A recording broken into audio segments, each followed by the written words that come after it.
out and asked if you had read the indictment. You said you read it word for word, page for page, right? I did. I keep up. I love Jackson. Even though they've not been in court and they've not been found guilty, it's just an indictment. They don't see it. My first statement was, think about your family. Think about your family. Put your family first. I never thought in a million years we would have been put in the situation that we were in. Never. Because we went through our whole career doing the right thing. It's utterly ridiculous to me. Utterly ridiculous. Utterly ridiculous.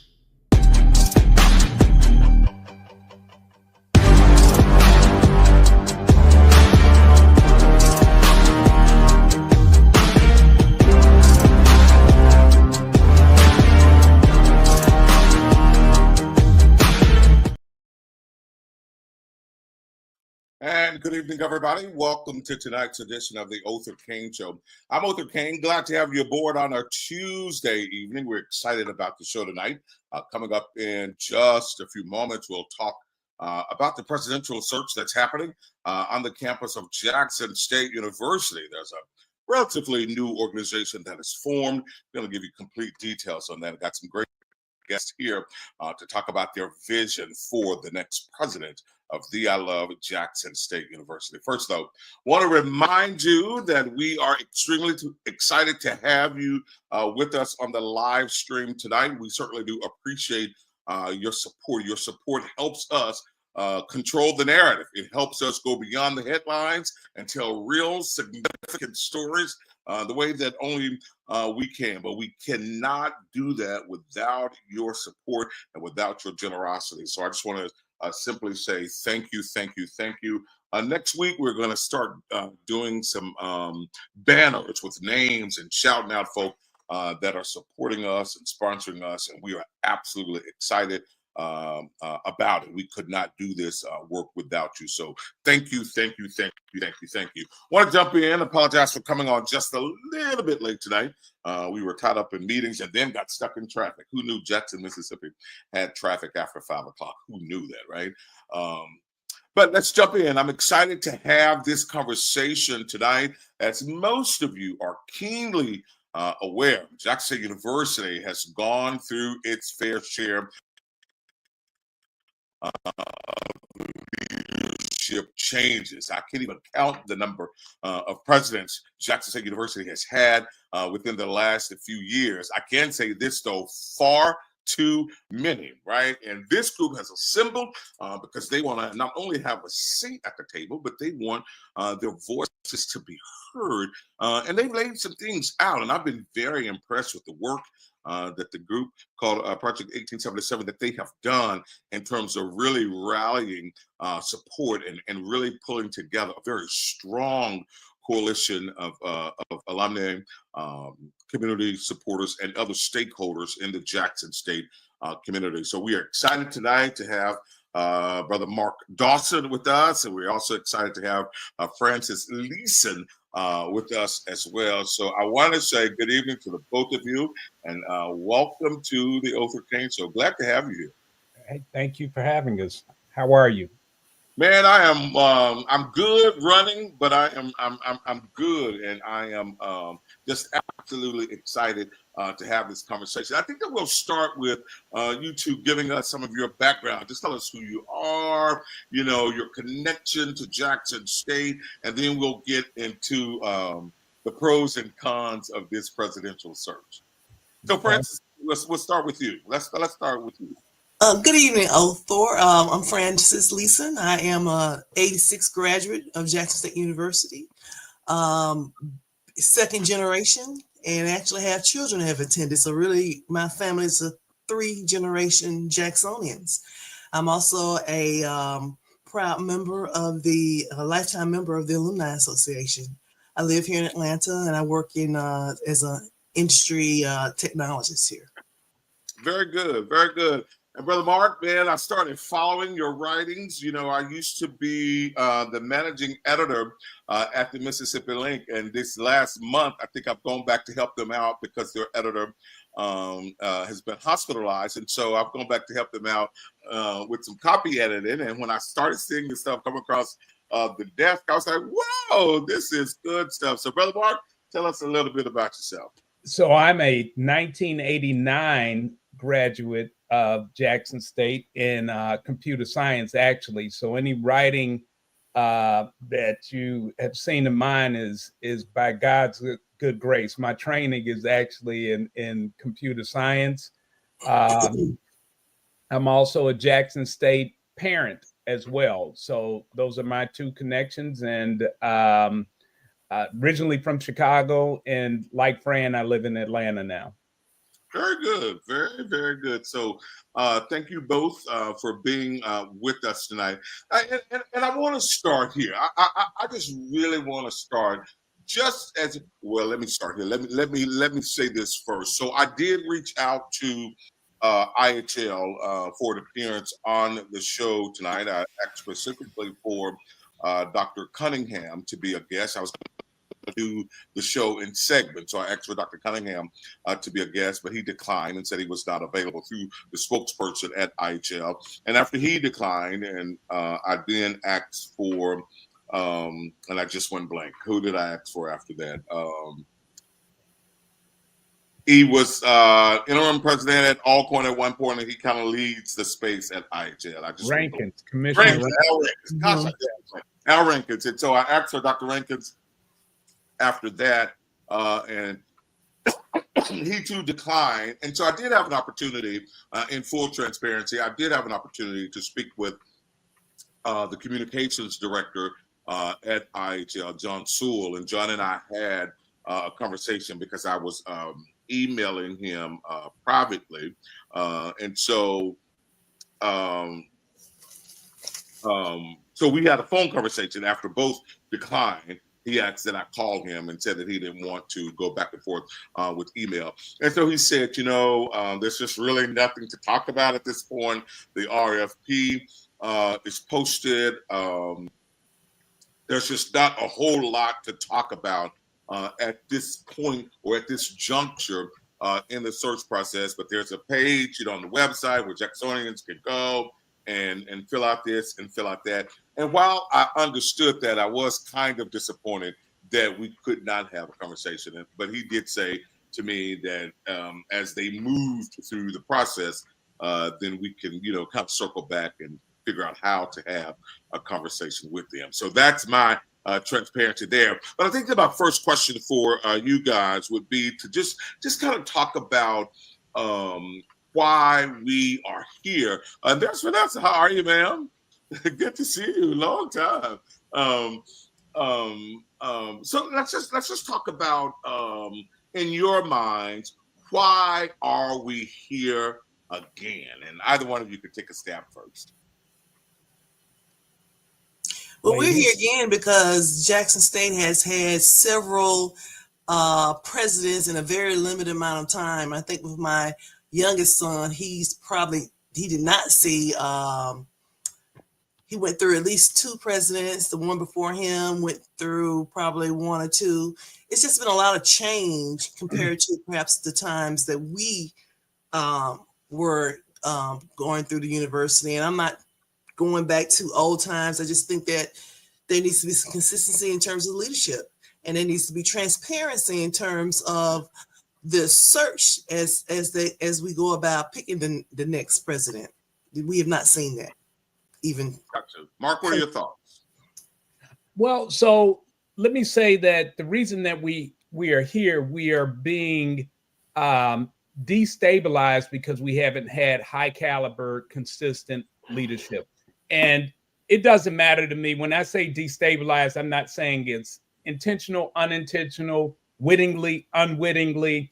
The way I see it, if I were on the corner, on the sidewalk with my family, and the car was headed my way, I wouldn't look to see if the driver was experienced or not experienced, if they were doing it intentionally or unintentionally. I'm just trying to get them out of the way. And so what we are doing as the 1877 project is picking up on what Fran said, is that we have not, for our students, had a class to enter and to have whoever signed that student's, sort of welcome to Jackson State letter, and then hand them their diploma since 2012 to 2016, and that was with Carolyn Myers. Since then, every time there hasn't been a single class to enter and then have that same president be the person handing them their certificate. So that's number one. We're underserving our students. The other thing is that we've seen, if you compare Jackson State to like HBCUs, we use as a chart comparison Morgan State, which is in Baltimore, which, like Jackson, it's a majority Black city that sometimes receives national headlines for poverty, crime, blight, and those kinds of things. So when people say, well, the problem is Jackson, so we want to just put a pin in that. Prairie View, which has similar programs, and then North Carolina A&T, which is a national HBCU. As you know, we have students from all over the country. If you go back 10 or 15 years, you will see that our enrollment was tracking with each of those universities. We were all between sort of 8,000 and 10,000 students. Since that time, now Morgan State is over 10,000. North Carolina A&T is over 14,000. And then Prairie View is just under 10,000, and Jackson State has come down at this point to about 6,000. So we're underserving our students. We're not recruiting or being able to attract the students that we need to attract. We also have housing challenges, which have been documented in the press, and students have filled out protests on that in terms of, I thought I had housing, then you get a letter and saying, no, you don't have housing, which is, one thing in and of itself. You think you're going to be staying someplace, and now you're going another place, but they're also getting these housing changes with big changes in their bill, as much as $3,000. So we have those things. And then we also know anecdotally that institutional giving, when you look at the money that Mackenzie Scott has given out since 2020, she's given over $500 million to 23 HBCUs. Was Jackson State one of them? Although we're getting ahead of the conversation. But this is kind of why we got here, is right. So in Jackson State has not been one of those 23 schools. Morgan State has been one. North Carolina A&T has been one. Prairie View has been one. Alcorn in the state has been one. So when I say we're being destabilized by not having a proper president, those are some of the rotten fruits of not having good leadership. And so what we are here to do is to advocate for a process that starts with accountability. We want IHL to say, hey, we've gotten it wrong. And this isn't about punishment or saying, look at you, you can't do it right. This is as much about acknowledging there's been a wrong. Talk about where the process is. Let me get you to put a paper clip there, because we're going to jump into those specifics in just a little bit. Okay. I don't want to get too far ahead. I do want to pull Vanessa in. Vanessa, good to see you, ma'am. I would like to know, why do you think we're back in this spot again? But before you answer that, Mark, you made a really good point, because I never really looked at it as all these presidents start, but they don't finish a class, right, to actually hand them their degrees. That's an amazing point there. And when you think about that, it's alarming, right? It's very, very, very alarming. So thank you for lifting that. That reshapes a lot of my thought processes. But it's good to see you, ma'am. Talk to us about why you think we're here again. I think you're on mute.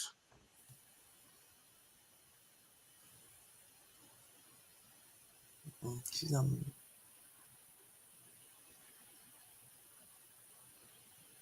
All right.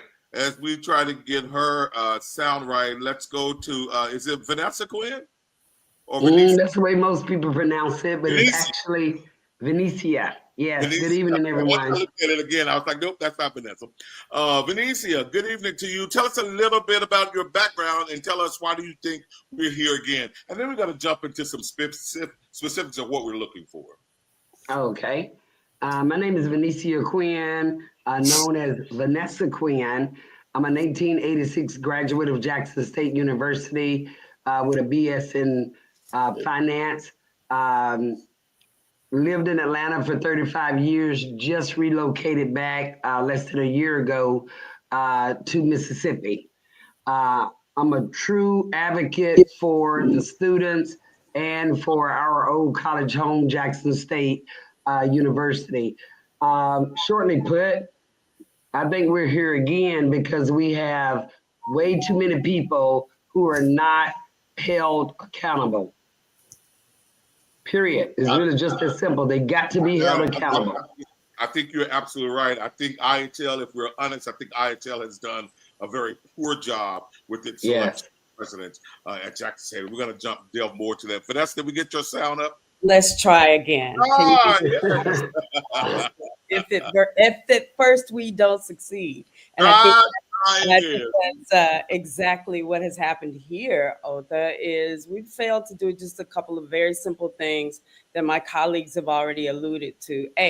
We have failed to acknowledge that we failed, that the past presidential searches were inappropriately conducted and or not conducted at all. And number two, we failed to stop and look back. We can't expect a better future until we are willing to square up with exactly what brought us here. And we know we can look back and we can see in comparison to other universities how we have been treated, and B, how what we've allowed to happen. And so we're here, we the collective are here at a very different juncture, in a different day with very different expectations. But it's pretty simple how we got here.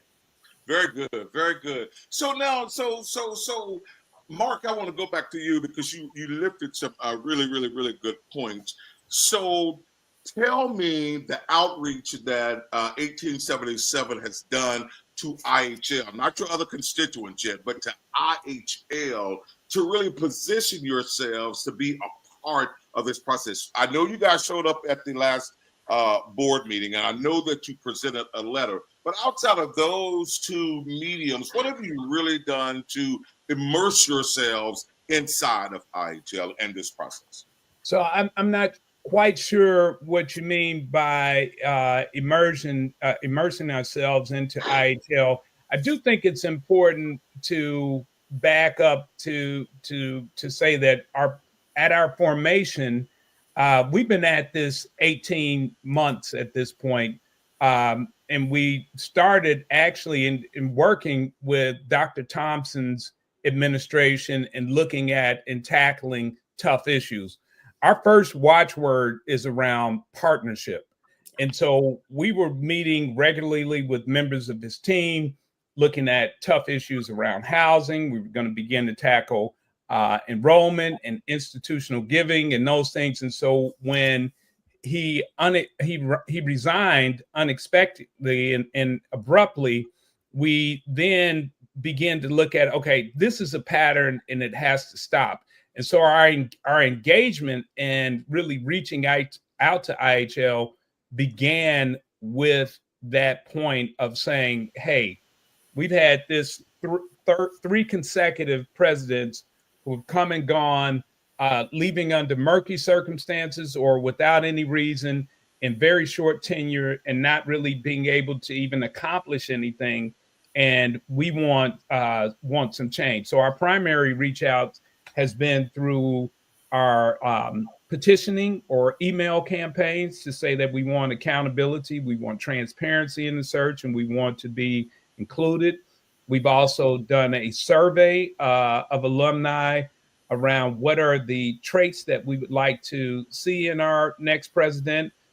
We also went to the IHL meeting back in August, and we wanted to give a public comment about, what we're seeing and what we're hoping to get out of this search process, but we were denied at this point. So those are the things that we have been doing. But to the point about having a sit-down meeting or anything like that, we haven't had that with IHL. It'd be great to have that, but we haven't had that. Yeah, and you answered the question beautifully. That's what I really wanted you to articulate, the steps that you've taken to help IHL understand that you're serious about this work, you're serious about the next president of Jackson State University, and honestly, you want to what Vanessa alluded to, a real search process to happen and not a make-believe, because I think a lot of people think that, and even now, a lot of people think that they're just going through the motions, and maybe they've already, made their selection. They're just going through the motion, but you want something real. So let's talk about this. So we've had all of these presidents at Jackson State, each of them with their own set of visions and whatever for the school. But at the end of the day, it has not necessarily worked to the benefit of the students on campus, to the constituency that they serve. Can you talk about what you want in Jackson State's next leader? Anybody can take a stab at that. We're looking for someone with a vision that can execute. So strategy and tactical. Right now, there are a lot of work to be done on the university in terms of housing for the students, not the short-term solutions that we're seeing in terms of leasing hotels. There are buildings on campus that are in need of repair. There is planning to be done regarding curriculum. We get excited about football season and sports, but let's face it, the heart of the university are the students that we serve. And if we're not providing them with the skills to move forward, our legacy is going to be short when it comes to Jackson State. So we're looking for someone with vision. Got it. Vanessa, what about you? Yeah, along those same lines. And when we surveyed our constituents, it's the same thing. We want the vision. As Fran said, we want someone with the strategy in mind, not just looking at where we are and from where we now have to rebuild, but also looking longer term. And if I do nothing else tonight, I really do want to impart the fact that we deserve the best. We deserve the absolute best candidates out there. That is why we're calling for the fair and transparent process in a national search. And that is not for or against anyone who might be going for the job. May the best candidate win. But we need someone to come in now, understand our very unique challenges, and lead us forward with a heart for, just as Fran said, the heart for the students. That's what matters most. Faculty and staff matter. All of us, alumni matter. And we want someone with that heart. We want someone with that passion. We want someone with the skill set to position us now and for the future. Got it. That's very good. So I think Linda Rush is on, but she'll need to turn on her camera to be added to the live stream. So if y'all can reach her and tell her that. Vanessa, what about you? Anything different than what was already said in terms of what you're looking for in a president? I wish I could say it was different. Maybe. When you ask that question, the first thing comes to mind is someone who's honest, someone who's qualified, and basically someone who gives a damn. I think that's very, very important that qualifications is at the forefront. And I would love to see just a bucket full of morals. It's a leadership position. You need to be able to lead. You need to be able to understand Jackson State's culture. You need to simply make a difference, a positive difference. Well, thank you for that setup. That makes this transitional question very easy. So thank you for that. So it's no secret that some of our past presidents have had some murky backgrounds, right? Their backgrounds have not necessarily, whether true or not, their backgrounds, all of them have not necessarily been. So Othor, can I interrupt? So we know that one has had a murky background. The other two from the 18th. I'm just jumping in for 1877 because I want to keep us with a clean glass of water on this. We know that one. So let me qualify that. Let me qualify. Here's what I know to be true for sure. Okay. Right? So let me qualify that. So whether it's true or not true, several of the past presidents have not necessarily had a very clean slate prior to this. Hell, just look at the track record. It's not hard to figure it out. But be that as it may, as I began to read your information, morals and standard, those things take center stage for you. And I would assume they take center stage for you for a reason. What's that reason? Character matters. I can't lead a household, a corporation, a university, or anything without the character that sustains, without the character that is exemplary to the folks that I am hoping to lead and inspire. Our students, our faculty, our constituents deserve someone of impeccable integrity. And that's not a tall ask. That is not something that's impossible. And so we have reasonable expectations, and I say we raise the bar, and that we accept nothing less than someone who can absolutely be of impeccable character. Yeah. Let me ask this question. Do you trust the process? Any of you? Oh, no. No, Right the process has failed us in the past, and we don't have any evidence that anything has changed. All right, I'm sorry. Sorry, the only way to cure that is transparency. Openness and transparency. The only way to rebuild trust, the only way to assure that all voices are heard is a fair and transparent process. We're calling for what it actually demands. Absolutely. And so the stage of the game now, they are seeking proposals for a search firm to lead this process. And I think it closes relatively soon, but they're looking for a firm. So if you've not trusted the process in the past, here's my question for you. Do you have any faith that the process will be different this time? I seriously doubt that. The first step to correcting a deficiency, you have to first accept, admit, and acknowledge a deficiency exists. And IHL has yet to do this. I think they were pretty candid and clear at the IHL meeting that they plan to follow their same process. Well, if you do the same things, you're going to yield the same results. And that's fine as long as those results are good. In this case, they're not. Anybody want to add to that in terms of trusting the process? Go ahead, Mark. Go ahead. I think that's at the core of our work is that we are advocating for the process to be changed and actually to add steps around transparency, to bring the community, and when I say the community, I mean alumni, students, faculty, in with the determining stake. And to Vanessa Quinn and Vanessa Wallace's point, that acknowledgement again is important because it says, hey, we screwed this up, and here's where we screwed it up, and here's how we're remedying it moving forward so that we have a more robust process, and so that we're vetting all of the candidates equally, and so that we have a lens that is worthy of having a high caliber leader during the process. So you were talking a minute ago about trust, and do we trust in integrity? A lot of trust has been eroded. So we have to have trust in the process, and then we have to have a president that we can trust. Alumni can trust, students can trust, faculty can trust, institutional givers can trust, lawmakers can trust. So trust in that integrity is really important. And it starts now. It doesn't start when that person takes the chair. Correct.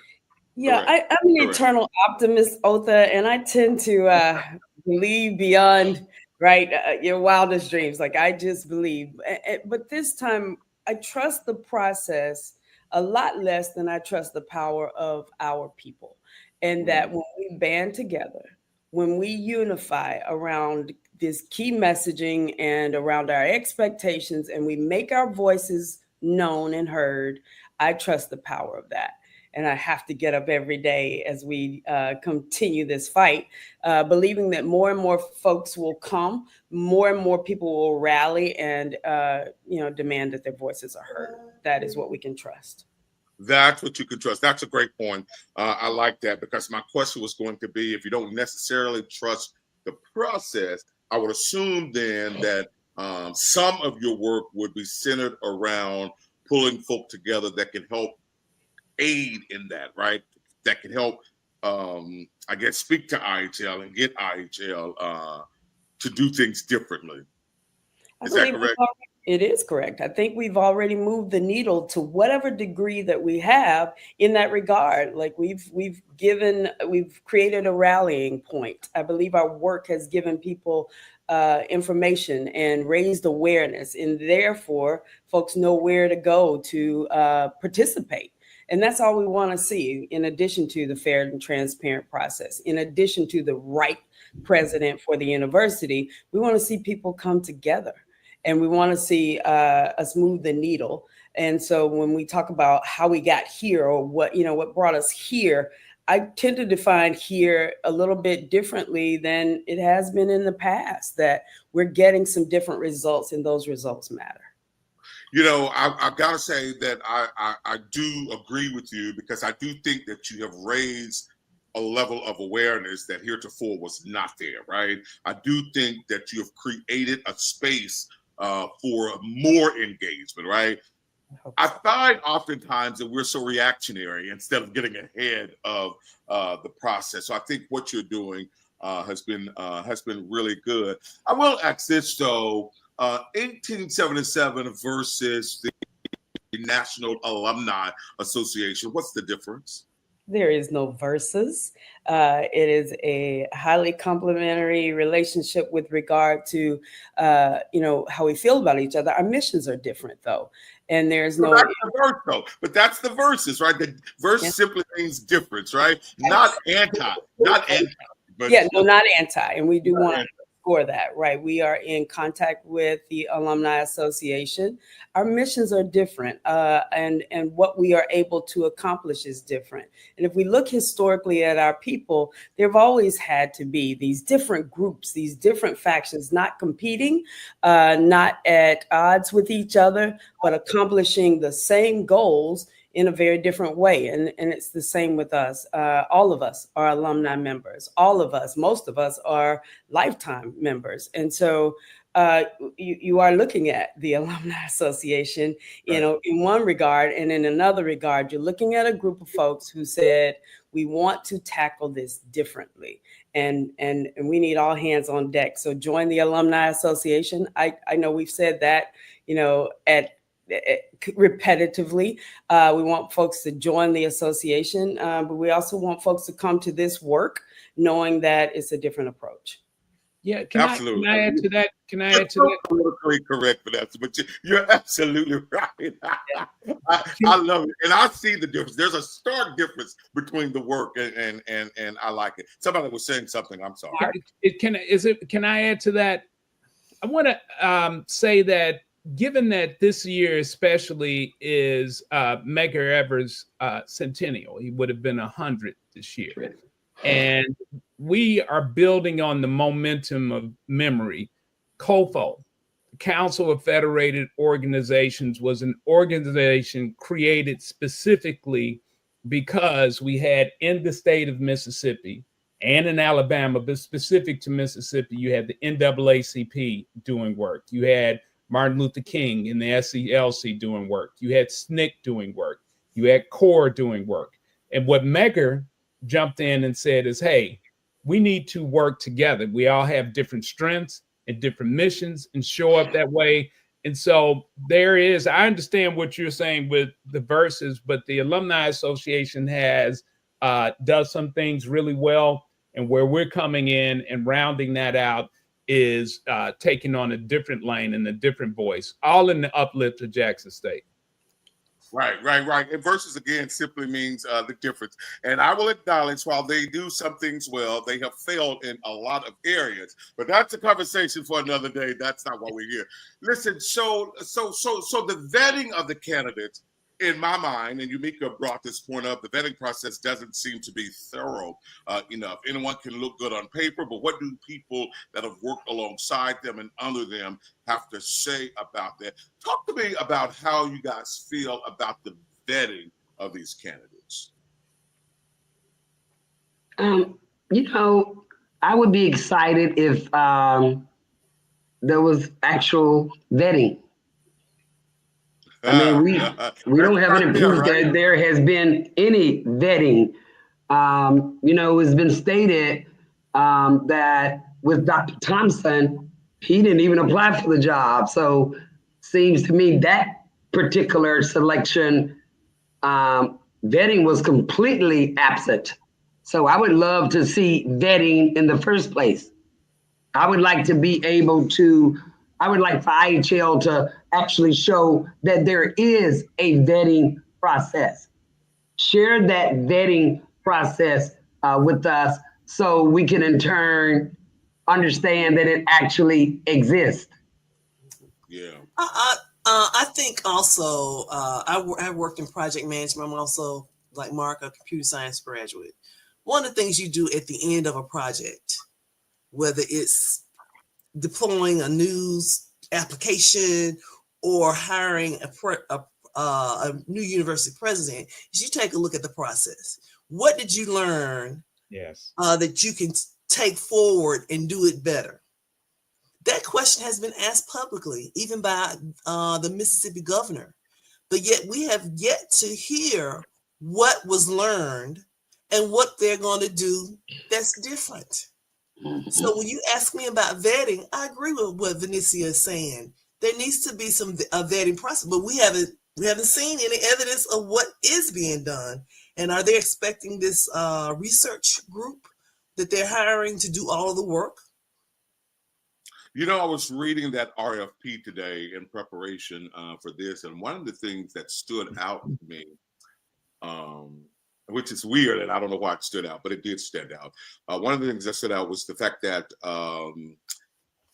through this process, if this firm, if they hire a candidate, and it doesn't read exactly like this, but this is my interpretation. When they hire this firm and this firm makes its final selection, if they hire the candidate from the firm's search, if that candidate does not last 3 years, right? If the candidate does not last 3 years in the role as president, then they're going to want that firm to do it all over again at no additional charge. That kind of said something to me, and I don't know what it said to me, but it stood out to me. Have y'all read that? Did y'all see that? I haven't read that. Mm-mm. I would encourage you to read the RFP, the requirements for this firm that they are looking for, and that stood out. And it's in bold in the RFP language that if that president does not last 3 years, then they will want this firm at really no additional charge to continue work, and to start the process over, if you would. I don't know why that stood out to me, but it did. But it tells me the focus is on cost, not quality. Say that again. The focus is on cost and not necessarily quality. Just based on that one piece that you shared with us. Also, I'm curious to know, how did they come up with 3 years? I mean, that seems to be extremely short when the average president of HBCU or any university is 6.5 years. So why would you that seems like failure already. 3 years, that's not even long enough. We're already getting anywhere from 18 months to 3 years. That's not long enough to affect change. Yeah, that's just not long enough, period. In my mind, I think, to your point, in my mind, I think that's what I think that's what they were saying, your exact point, that they need to be there at least 3 years, but that's not a long time. Dr. Timothy Rush, how you doing, man? I'm doing fine. I'm sorry for my tardiness, but I was listening to him on the way in. I had to get in and just say I'm so proud of the platform you've given them, and I'm so proud of their representation here tonight. Well, Tim, I got to tell you, sidebar, I didn't know you were a writer either. You know, I've been helping Jack out at the Mississippi Link, and I read a couple of your pieces, and particularly the pieces you did on Earl Sanders. I was like, I didn't know Tim. Yeah. Thank you, sir. So well done, man. Well done. I guess I'm curious, though. In all honesty, I'm very, very, very, very curious about what your ask will be of the Mississippi Legislative Black Caucus, and how do you want to see them move in this space? Well, so let me say that we started doing this work again 18 months ago, and some of the first people that we reached out to were members of the caucus individually, and I'll let them tell their stories as they want to, and getting guidance from them. So we've always gotten good support and guidance from them. What we're doing now is we are checking in, because we have not had a conversation since Dr. Thompson's resignation, and since we've begun our campaign. So as much as anything, we are coming to sit down and in a room, just go through a lot of what we've done, hear their guidance, get their feedback and insight. So it is as much as a way to stay aligned.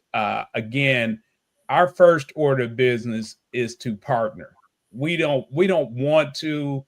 I don't think any of us majored in surveys and petitions. I don't think any of that. That is not what we want to do. We really want to partner first. And so that is the biggest thing here, is just checking in and making sure we're aligned, and that partnership remains tight. Got it. Anybody want to add anything different? Yeah, I'm sorry. No, go ahead. Go ahead, Tim. I'm gonna ask of Mr. Cain that they would help us be a voice, in that it appears that we've been silenced. We asked for an audience, an opportunity to speak before IHL, and we got a response letter back that stated, just send something informal, they'll share with everybody else, but no public speaking. And I've never seen a public board before, that didn't allow the public to address them. So that's one ask I'm going to have of them. And the other ask, and I'll be quite candid, I think we've outgrown IHL. We did a little research, and it dates back to, I think, 1940 or something like that. Mm-hmm. Yeah. And of course, we know the institutions probably have grown 100% since that time. And perhaps that may be why IHL has been quick with appointments, because there's so much work when you look at trying to regulate 8 universities or 8 institutions. And the question really becomes, can you really, really serve 8 institutions equally or fairly? So I think the ask is perhaps for our own board. I think Louisiana and Alabama does a great job of that. Their institutions flourish. The board is made up mostly of alumni who genuinely concerned and care, people that are accessible to you, people that can't hide from you. And I think the end result is a better product, not only for alumni, but for the state and the nation, because you have better academic programs and you're not afraid to ask for things. So that's good. That's about where I am. Vanessa, you're going to add something?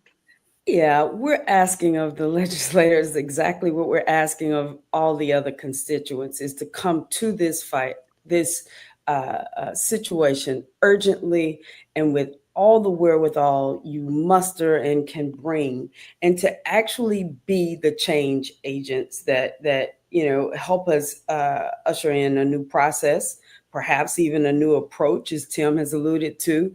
But we come to this, all of us, thinking about it and bringing all of our resources.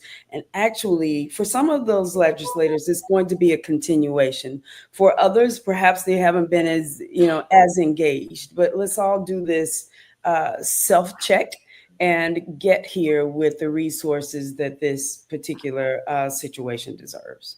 Yeah, and to that point that Tim and Vanessa are making, and it's one thing that we've talked about from the beginning. And when I use the word alumni here, I'm talking broadly and not necessarily the Alumni Association, but it does not exclude the Alumni Association or 1877, is that we cannot look at Jackson State and what is happening separate from politics.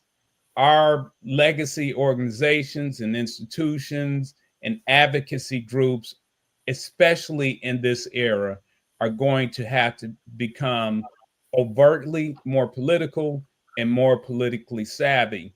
And so to all of those, to underscore all of those things, it's alignment. It is about, having their support and speaking up, and also having a different imagination around the way our universities are governed. So it's an all of the above. Got it.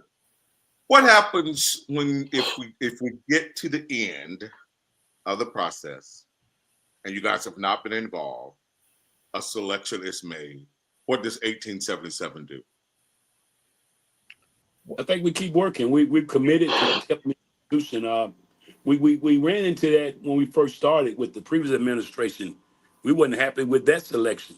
Right. But we're committed to the institution, and we kept our hands on the plow and kept being accessible and to the institution and the administration to do what we can to help. We're going to always be committed to helping our institution and doing what we can to make Jackson State the best that it can be.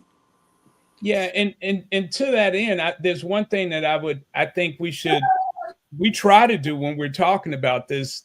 This isn't about 1877. So when who's involved, we're not advocating for the 1877 project to be a part of the process. We're advocating for alumni to be a part of the process, for students to be a part of the process. We're taking the lead in organizing and raising our voices, but this is about all of us. This is not about the 1877 project. We're merely a mechanism or an organization that's trying to advance something. But if there's anything that I call for in writing, and that we've said before, is that more than IHL, more than the legislators or anything, really we alumni have to get our spirit back and raise our voices collectively. That is, if we can do that, that is a win in and of itself. And to add to that, we are a multifaceted organization. This presidential search is important to us, but there are other things that we want to get done. So, and we're willing to work with whomever is chosen. We just hope that who the person is chosen is a person of quality. Yeah, I do want to note, Mr. Cain, that throughout my interaction with alumni, in particular the older alumni, they always allude to perhaps the Ron Mason and the James Lyons search being the more comprehensive searches. So if we can get back to those particular formats where each entity had opportunity to interact with them and ask questions without everything being pre-scripted, then I think the community would really be ready to embrace that next leader. I think those first processes were good too, and I think those were two good leaders that Jackson State had as well. So that's a great point. So I got to push back just a little bit, Mark. I'm going to push back just a little bit on your response, right? So in as much as I understand that it's not about technically the 1877 group, you guys are doing the work. And so the question was really about how do you continue the work if what you want is not necessarily accomplished in the next president, right? So that's the question. How does the work continue if at the end of this process, you've not gotten the things that you want, you've not gotten a transparent process, you've not gotten a strong vetting process, or if any vetting at all, if you've not gotten these things, how does the work continue? I know it's not about an individual, but you're working under the umbrella of 1877. So it's okay to really answer that question without, political fluff. No. So I hope it's not political fluff. And I want to go back to where we started, is that we've been doing this 18 months before Dr. Thompson resigned. So this is not about our work. We have a roadmap, and it has 10 items on it, which includes succession planning for president and other key positions. It includes housing. It includes enrollment. It includes how do we examine, how are we bringing in, how many scholarships are we giving, full scholarships, to non-athletes. It is, are we prepared for next accreditation?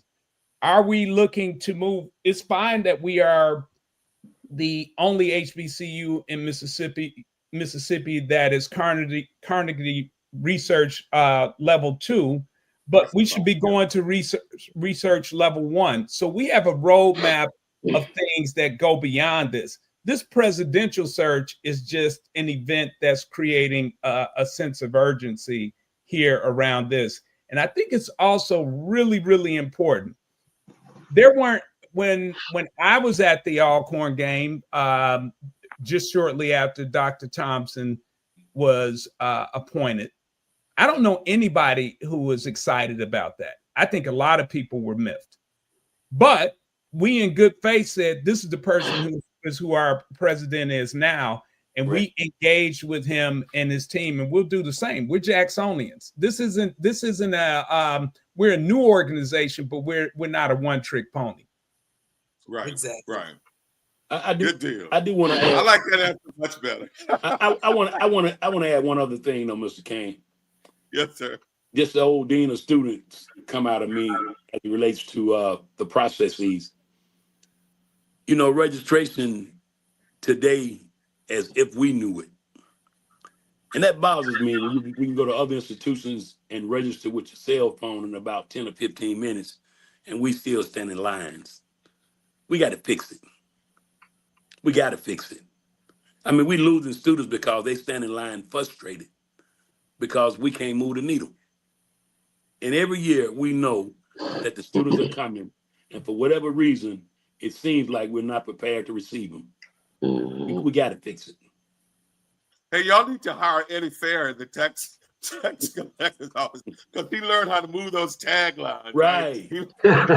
Exactly. No doubt about it. Hire him. He can do a lot. You're exactly right. He did. That's good. So we're just about out of time. This has been a great conversation. I do think Jackson State deserves the best leader. It would be my hope and my prayer and desire that IHL will really listen, really let you guys have a seat at the table to just say, this is what we want. We can help y'all. Because I have read everything that you guys have put out, and I know that 10-step thing, and I think all of that is absolutely amazing. And just like I said earlier, I think you've already won because you've already created a different level of engagement, a different level of awareness, and it's been absolutely remarkable to watch it. It's been absolutely remarkable to watch it. I guess I will give you guys an opportunity, each one of you, to take a 30-second stab at a closing piece, and however you want to take that 30 seconds. And Dr. Tim, why don't we start with you? Okay, I would simply like to call on alumni, as we said earlier on this journey, to simply give a damn, care about the process, care about the institution, care about the people who were before us that have laid this foundation. And in closing, I simply say, if loving JSU is wrong, I don't want to be right. I love it. I love it. Francis, let's go to you next. Tim said it all. I really employ the alumni that are watching, the parents of students that are watching, the community of Jackson, my hometown, that are watching. Get involved. show us that you care, show the students that you care, and get involved. If you want to know how to get involved, reach out to one of us, and we will gladly accept assistance, because it takes a village, not just a few people. Got it. Benicia Quinn, how about you? I just think you should have allowed me to go in front of my line sister. I was thinking the exact same thing.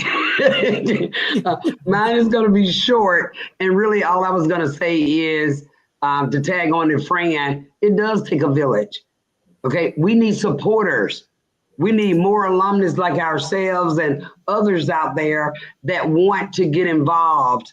And I'm saying get involved with 1877 so that we can get things accomplished.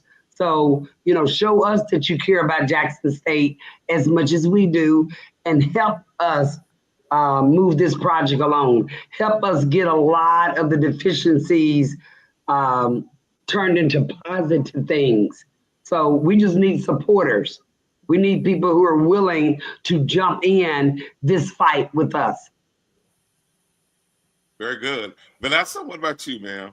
My colleagues have already said it, get engaged. But what I do think about is the fact that we were all born for such a time as this. So while it may seem that this is an optional fight, while it may seem that this work is something that could be backburnered or deferred, it is not. We were born for such a time as this, and our university needs us. The students need us, and we invite you to join us. Very good, very good. And Yumika says that the quality of student life has to be higher on the list in the process. And I certainly think that we've got to give student voices, we've got to elevate student voices. We've got to make sure they remain a priority. Brother Mark, you've got the last word, sir. Well, so let me say this, that I first want to say that I am super proud to be a part of this team and associated with this team and the work that we are doing. I also want to say to Jacksonians that while this is not the worst thing that we've been through, school was going to close in the 30s, and Dr. Riddick's had to almost build it back from nothing. So this is not the worst, but we are at an inflection point. And this inflection point is coming from a macro level of what's happening with the Trump administration, what's happening at Jackson State. We don't have an option. And when I say we, it is alumni, it is anybody who values Black education and Black institutional education. You have to get involved now. That we can't risk waiting until tomorrow to get involved. So right now is the time to give a damn and get involved. Very good. I appreciate you guys for being here, all of you for being here. Thank you so much for your knowledge. Thank you for your investment, your care. I do want to pause for a moment, though, and just do a little silent prayer for our dear friend Sherilyn, who lost her brother. So we're thinking about you, Sherilyn. Thank you for your leadership in this space. Thank you for helping to pull this panel together. So let's just take a brief moment of silence in remembrance of Sherilyn and her family at this time.